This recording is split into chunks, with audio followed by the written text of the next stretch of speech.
What if one day, the largest hot desert on Earth suddenly turned green? No endless dunes, no burning winds, no empty horizon. Instead, towering trees, flowing rivers, birds filling the sky, and rain falling where sand once ruled. The Sahara Desert covers over 9 million square kilometers, larger than the United States. It shapes global climate, ocean currents, weather systems, and even the air we breathe.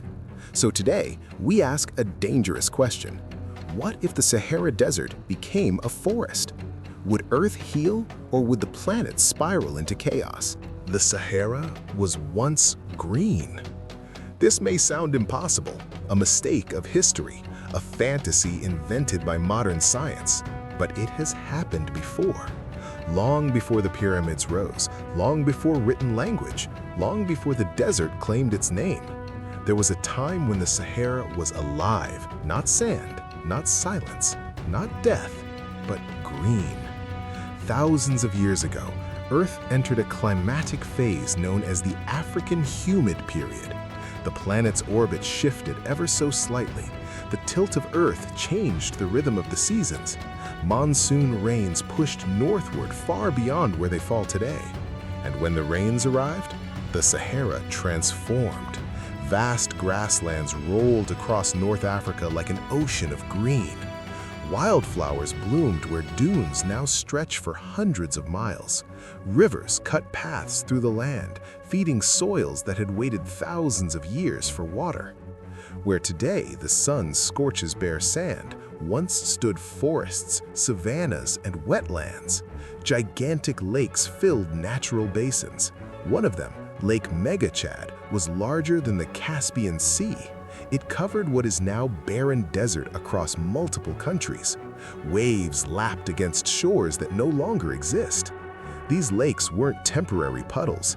They lasted for centuries. They supported entire ecosystems. Crocodiles swam in freshwater channels. Hippos wallowed in reed-filled marshes.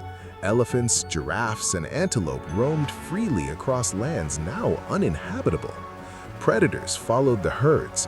Birds migrated through lush corridors of life. The Sahara was not a barrier, it was a bridge. And humans were there too. They hunted game along riverbanks, they fished in deep lakes, they gathered plants, raised early livestock, and settled near water. This wasn't survival, this was thriving. Villages appeared where nothing stands today. Stone tools, pottery, and burial sites reveal complex cultures shaped by abundance, not scarcity. We know this because they left messages behind, not in books, but in stone. Across the Sahara, ancient rock art still clings to cliff walls and caves. Carvings and paintings show scenes that feel impossible today. Giraffes towering over grass, cattle herds guided by humans, hippos submerged in water, boats floating where sand dunes now rise.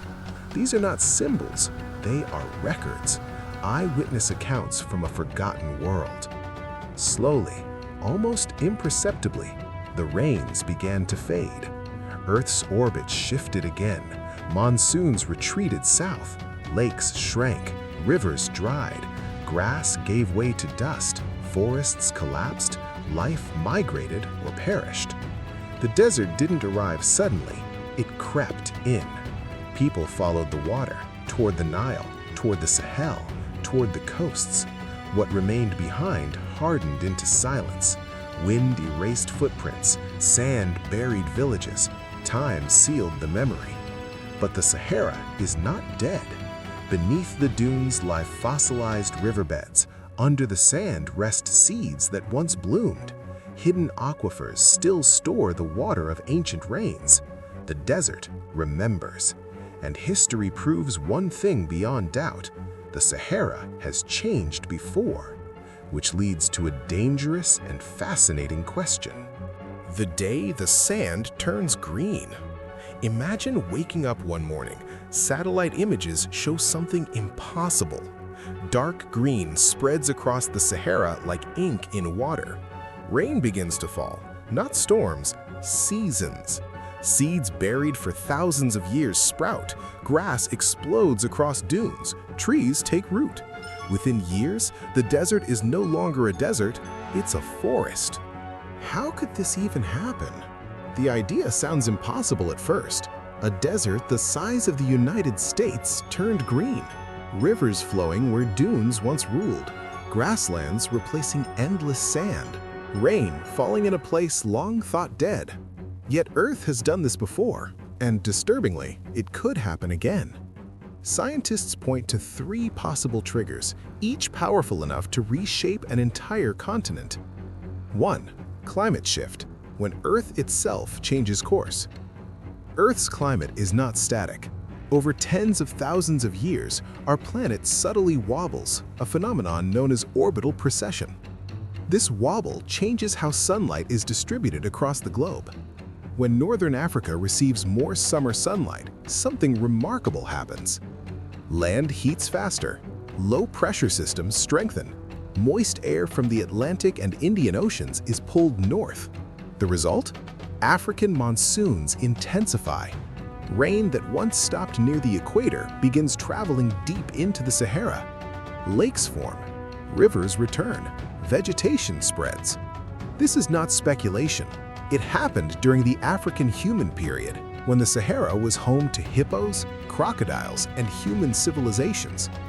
The desert did not vanish overnight, but it retreated.